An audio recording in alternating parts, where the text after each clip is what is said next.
نحمده ونصلي ونسلم على رسوله الكريم اما بعد فاعوذ بالله من الشيطان الرجيم بسم الله الرحمن الرحيم انا نحن نزلنا الذكر وانا له لحافظون آمنت بالله صدق الله ومولانا العظيم الصلاة والسلام عليك يا سيدي يا رسول الله وعلى آلك واصحابك يا سيدي يا حبيب الله۔ ہے قول محمد قول خدا، فرمان نہ بدلا جائے گا۔ ہے قول محمد قول خدا، فرمان نہ بدلا جائے گا۔ بدلے گا زمانہ لاکھ مگر قرآن نہ بدلا جائے گا۔ السلام علیکم ورحمۃ اللہ وبرکاتہ۔ حضرات محترم، ذرا اس دور ظلمت اور جہالت کو تصور میں لائیے کہ جب فطرت انسانی کا ہر جلوہ زیر نقاب اور حساس و شعور انسانیت حجاب در حجاب قلب روح کی ویران بستیوں کے لاشعور میں چھپ چکا تھا، جب روحیں لذت عرفان حق سے بے نصیب اور کان آواز فطرت سے نامانوس ہو چکے تھے، اور جب چند سعید روحیں نور عرفان و ہدایت کی تلاش بسیار کے بعد تھک ہار کر مایوسی و ناامیدی کی دیوار کا سہارا لے رہی تھی، اور گم کردہ راہ قافلہ انسانیت تمام تمنائیں، تمام آرزوئیں، تمام تجسس اور تمام کوششیں ترک کر چکا تھا، یہاں تک کہ زندگی تھی نشہ خیز و نشہ بیز و نشہ ریز، آدمی تھا محو عشرت، محو غفلت، محو خواب، اور یوں بدی کے دیو استبداد کے آہنی پنجہ میں جکڑی ہوئی بیچاری انسانیت سسکیاں لے لے کے دم توڑ رہی تھی۔ تب خالق کائنات کا جذبہ ترحم و شفقت بیدار ہوا، اور وہ نبیوں میں رحمت لقب پانے والا، مرادیں غریبوں کی بر لانے والا، اتر کر ہیرا سے سوئے قوم آیا اور ایک نسخہ کیمیا ساتھ لایا۔ عزیزان من، یہی وہ نسخہ کیمیا ہے جسے ساقی کوثر نے شراب طہور بنا کر بزم جہاں کو پلایا، اور ایک ابدی سرور اور دائمی کیف و نشاط میں بخشا۔ یہ اللہ رب العزت کا دستور ہے کہ جس دور میں اقوام کے اندر جو رسم و رواج تھا اس سے متعلق انبیاء کرام کو معجزات عطا ہوئے۔ حضرت موسیٰ کے دور میں ساحری عروج پر تھی، لہذا آپ کو عصا اور ید بیضا کا معجزہ عطا ہوا۔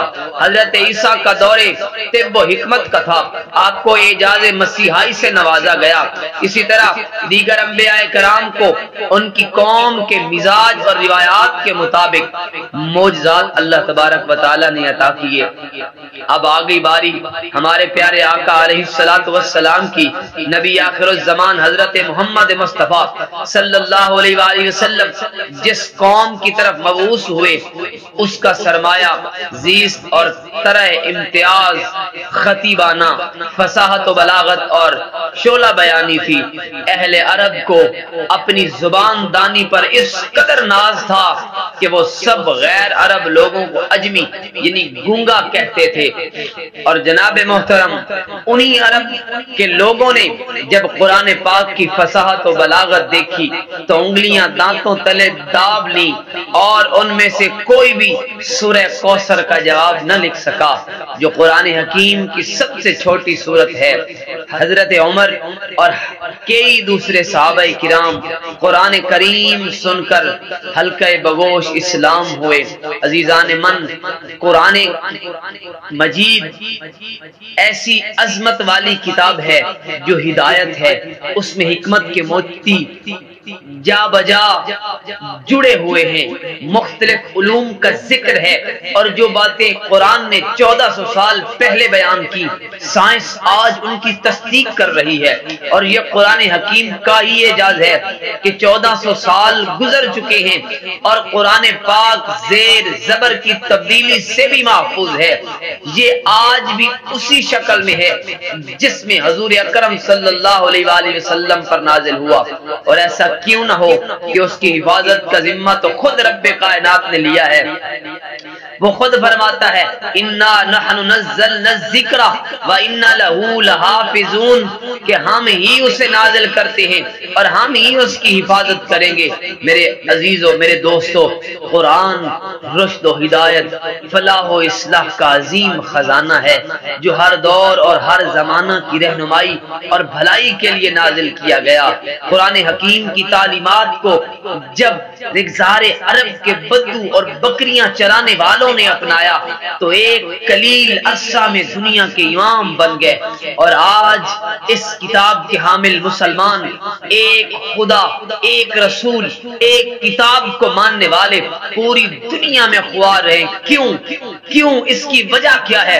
صرف اس لیے کہ مسلمانوں نے تعلیمات قرآنی کو بھلا دیا۔ علامہ محمد اقبال نے کہا تھا کہ وہ زمانے میں معزز تھے مسلمان ہو کر، اور تم خوار ہوئے تارک قرآن ہو کر۔ ہم جس پیغام کے علم بردار اور امین بنائے گئے تھے، اس پیغام کو دوسروں تک پہنچانا تو ایک طرف رہا، ہم خود ہی یہ پیغام بھلا بیٹھے ہیں۔ قرآن مجید ہی اللہ کی وہ مضبوط رسی ہے جسے ہم نے تھامنا ہے۔ اس رسی کو تھام کر ہم موج کرداب سے نکل سکتے ہیں۔ اللہ تعالی ہمیں قرآن مجید پڑھنے، سمجھنے اور اس کی تعلیمات پر عمل کرنے اور دوسروں تک اس علم کو پہنچانے کی طاقت عطا فرمائے۔ آمین وآخر دعوانا الحمدللہ رب العالمین۔